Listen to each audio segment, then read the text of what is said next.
हरिः ॐ नमस्ते रुद्रमन्यव ओतोत इघवे नमः बाहुभ्यामुत ते नमः जाते रुद्रशिवा तनूरघोरा पापकाशिनी तया नस्तन्वा छन्दमया गिरिशन्ताभिचाकशिः जामेघुं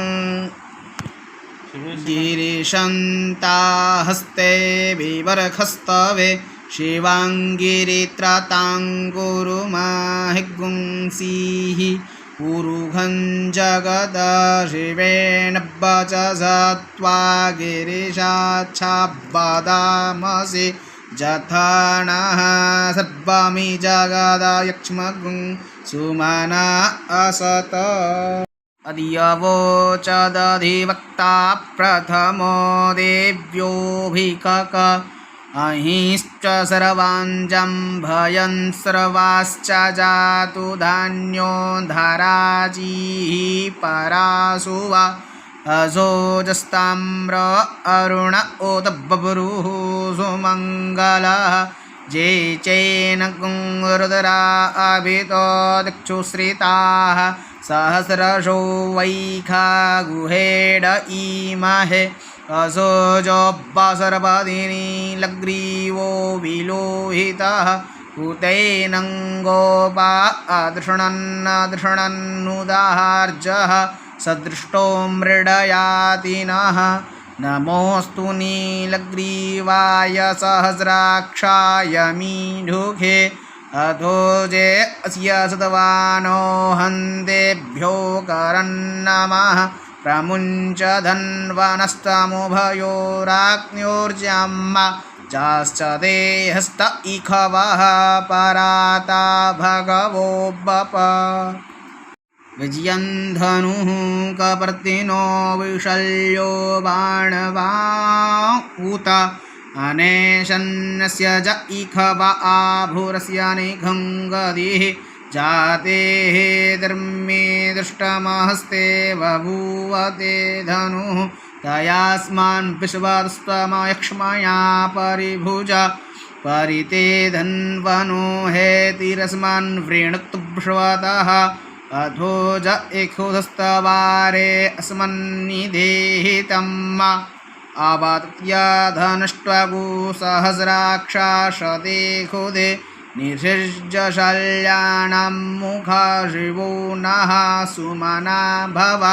नमस्त आयुधाय नातताय धृष्णवे उभाभ्यामुत ते नमो बाहुभ्यान्तवधन्वने मानो महन्तमुतमानो अर्भकं मान उक्षन्तमुतमान उक्षितं मानो वधीः पितरं मोतमातरं मानः प्रियास्तन्वो रुद्ररीरिखः मानस्तोकेतनये मान आयुघिमानो गोघुमानो शवेघुरीरिघः मानो वीरान्नुद्रभामिनो वधिरेह विखपन्तः सदमित्वाहवामहे नमो हिरण्यबाहवे सेनान्ये दिशाञ्च पतये नमो नमो वृक्षेभ्यो हरिकेशेभ्यः पशूनां पतये नमो नमः शक्पिञ्जराय त्विघीमते पतीनां पतये नमो नमो हरिकेशायोपवीतिने पुष्टाणां पतये नमो नमो बब्लुषाय नमो बब्लुषाय व्याधिनेन्नानां पतये नमो नमो भवस्येहेत्ये जगतां पतये नमो नमो रुद्राय तदायिने क्षेत्राणां पतये नमो नमः सूताय हन्त्ये वनानां पतये नमो नमो रोहितायस्तपतये वृक्षाणां पतये नमो नमो भुवन्तये वारिवस्कृतायौषधीनां पतये नमो नमो मन्त्रिणे वाणिजाक्षाणां पतये नमो नमः। चेर्घोषाया क्रन्दयते पत्तीनां पदये नमो नमः कृत्सनायतया धावते सत्त्वानां पदये नमो नमः सहमानायन्व्याधिन अव्याधिनीनां पदये नमो नमो निखङ्गिणे गकुभायस्तेनानां पदये नमो नमो निचेरवे परिचरायारण्यानां पदये नमो नमो वञ्चते परिवञ्चते स्थायूनां पदये नमो नमो निखङ्गिण इकुधिमते तस्कराणां पदये नमो नमः श्रीगायभ्यो जिघागुषद्भ्यो मुषणतां पदये नमो नमो श्रीमद्भ्यो नक्तञ्चरद्भ्यो वृकन्तानां पदये नमः नम उष्णे क्षीणे गिरिचराय कुलुञ्चानां पदये नमो नम इक्षुमद्भ्यो धन्वा यव्यश्च वो नमो नम आतन्वानेभ्यः प्रतिदधानेभ्यश्च वो नमो नम आयक्षद्भ्यो सद्भ्यश्च वो नमो नमो विसृजद्भ्यः विद्यद्भ्यश्च वो नमो नमः स्वापदिभ्यो जाग्रद्भ्यश्च वो नमो नमः शयानेभ्यः आसीनेभ्यश्च वो नमो नमस्तिष्ठद्भ्यो धावद्भ्यश्च वो नमो नमः सभाभ्यः सभापतिभ्यश्च वो नमो नमो श्वेभ्यो श्वपतिभ्यश्च वो नमो नम अव्याधिनेभ्यो विविद्यन्तेभ्यश्च वो नमो नम उगणाभ्यस्त्रिगुंहतिभ्यश्च वो नमो नमो गणेभ्यः गणपतिभ्यश्च वो नमो नमो व्रातेभ्यो व्रात्यपतिभ्यश्च वो नमो नमो कृत्सेभ्यो कृत्सपतिभ्यश्च वो नमो नमो विरूपेभ्यो विश्वरूपेभ्यश्च वो नमो नमः सेनाभ्यः सेनानिभ्यश्च वो नमो नमो रथेभ्यो अरथेभ्यश्च वो नमो नमः शत्रुभ्यः संग्रहीतृभ्यश्च वो नमो नमो महद्भ्यो अर्भकेभ्यश्च वो नमः नमस्तक्षुभ्यो रथकारेभ्यश्च वो नमो नमः कुलालेभ्यः कर्मारेभ्यश्च वो नमो नमो निखादेभ्यः कुञ्जिष्ठेभ्यश्च वो नमो नमः श्वानेभ्यो मृगयुभ्यश्च वो नमो नमः श्वभ्यः श्वपतिभ्यश्च वो नमो नमः भवाय च रुद्राय च नमः सर्वाय च पशुपतये च नमो नीलग्रीवाय च शितिकण्ठाय च नमः कपर्दिने च युब्धकेशाय च नमः सहस्राक्षाय च शतधन्वने च नमो गिरिशयाय च शिविष्टाय च नमो मीधुष्टमाय च कुमते च नमो हृष्वाय च वामनाय च नमो बृहते च वरखीयसे च नमो वृधाय च सवृधे च नमो ज्ञाय च प्रथमाय च नम आशवे च जिराय च नमः शीघ्याय च शिभ्याय च नम ऊर्म्याय च वसवन्याय च नमो नादेयाय च दीप्याय च नमो ज्येष्ठाय च कनिष्ठाय च नमः पूर्वजाय च परजाय च नमो मध्यमाय च पगल्भाय च नमो जघन्याय च बुद्ध्याय च नमः सोऽभ्याय च प्रतिसर्जाय च नमो जाम्याय च घेम्याय च नमः श्लोक्याय च वसन्याय च नमो ऊर्वजाय च खल्याय च नमो वान्याय च गच्छाय च नमः सर्वाय च प्रतिसर्वाय च नमः आशुकेणाय च शूरधाय च नमः शूराय च वभेदिने च नमो वल्मिने चिकवचिने च नमो वर्मिणे च वरूधिने च नमः श्रुताय च श्रुतसेनाय च नमो दुन्दुभ्याय च हनन्याय च नमो धृष्णवे अम्बरीषाय च नमो निखङ्गिणे च हुधिमते च नमस्तक्षिणे खवे च युधिने च नमः स्वायुधाय च सुधन्वने च नमः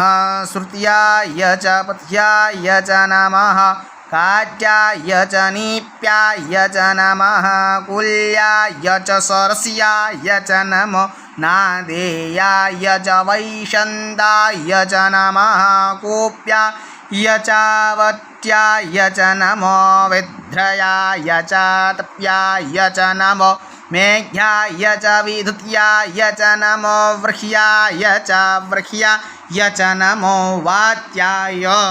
म्याय च नमो वास्तव्याय च वास्तुपाय च नमः सौम्याय च रुद्राय च नमस्ताम्राय च अरुणाय च नमः शङ्गवे च पशुपतये च नम उग्राय च भीमाय च नमोऽग्रे वधाय च दूरे वधाय च नमो हन्त्रे च हनीयसे च नमो वृक्षेभ्यो हरिकेशेभ्यो नमस्तराय नमः शम्भवाय च मयोद्भवाय च नमः शङ्कराय च मयस्कराय च नमः शिवाय च शिवतराय च वार्जाय च वार्जाय च नमः प्रतरणाय च तरणाय च नमस्तीर्थ्याय च कुल्याय च नमः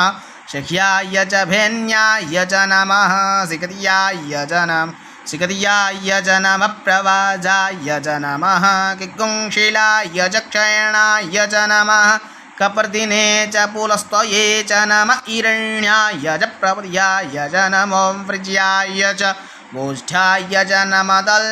तल्प्याय च गिह्जाय च नमो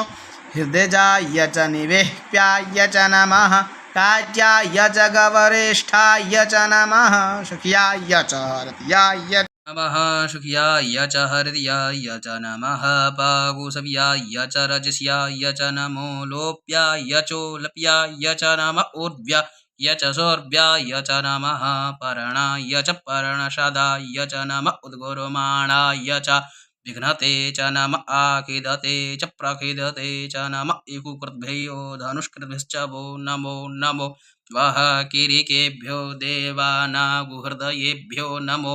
विचिन्तवद्केभ्यो नमो विक्षिणद्केभ्यो नम आनिरेहतेभ्यः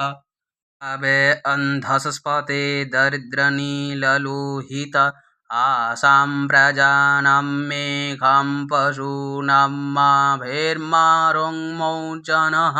किञ्चन ममत इमारुदराय दवसे कपर्दिने क्षयद्वीराय प्रभरामहे मतिः यथा शमश्रुद्विपदे चतुःपदे विश्वं पुष्टाङ्ग्रामे तस्मिन्ननातुरम्ब जातेर्शिवतनुः शिवाभृशवाभेखजी शिवारुतस्य भेखजितया नो मृडजीवसे परिणोर्दस्य हे द्रव्यणतपरतवे खस्य दुर्मतिरघायोः अवस्थिरा मघपद्भ्यनस्तन्होमीढवस्तु कायतनया मृड निधिष्ठमशिवतमो शिवो नः सुमना भव परमे वृक्ष आयुधन्निधाय कृतं वसन आचर पिनाकं बिभ्रधा गहे विक्रीद्रविलोहित नमस्ते अस्तु भगवः जास्ते सहस्रगुं हेतयोन्नवेशन् हेतयोन्नमस्मन् विपन्तु ताः सहस्राणि सहस्रशो बाहवोस्तव हेतयः तासामीशानो भगवः पराचीनमुखाकृधि असङ्ख्याता सहस्राणि जे रुद्रा अधे भूम्यां ते खागुं सहस्रयोजने वधन्वानि तन्मसि अस्मिन् महदर्णवे अन्तरिक्षे भवा अधि ते खागु सहस्रयोजने वधन्वानि तन्मसि नीलग्रीवाः शितिकण्ठादिवगुं रुद्रा उपसृताः ते खागु सहस्रयोजने वधन्वानि तन्मसि नीलग्रीवाः शितिकण्ठाः सर्वा अधः क्षमाचराः ते खागु सहस्रयोजने वधन्वानि तन्मसि जे वृक्षे कुशपिञ्जरा नीलग्रीवा विलोहितः ते खागु सहस्रयोजने वधन्वानि तन्मसि जे भूतानामधिपतयो विशिखासः कपर्दिनः ते खागु सहस्रयोजने वधन्वानि तन्मसि जे पथं पथिरक्षय ऐलवृधा आयुर्जुधः ते गागुसहस्रयोजने वधन्वा नितन्मसे ये तीर्थानि प्रचरन्ति स्रकास्तानि खङ्गिणः ते खगुंसहस्रयोजने वदन्वानि तन्मसि येनेषु विविद्यन्ति पात्रे कुपिबतो जनान्न ते खगुंसहस्रयोजने वदन्वा नितन्मसि ज एतावन्तश्च भूयागुंसश्च दिशो रुद्रावितस्थिरे ते खगुंसहस्रयोजने वदन्वा नितन्मसि नमस्तु रुद्रेभ्यो जे दिवि जे खम्बरकमिखवः तेभ्यो दश प्राचीद्दश दक्षिणा दश प्रतीचीद्दशोदीचिद्दशोद्वाः तेभ्यो नमो अस्तु ते नो वन्तु ते नो मृडयन्तु ते नो जन्दिह्मो जश्च नो द्वेष्टितमे खञ्जम्भे दध्मः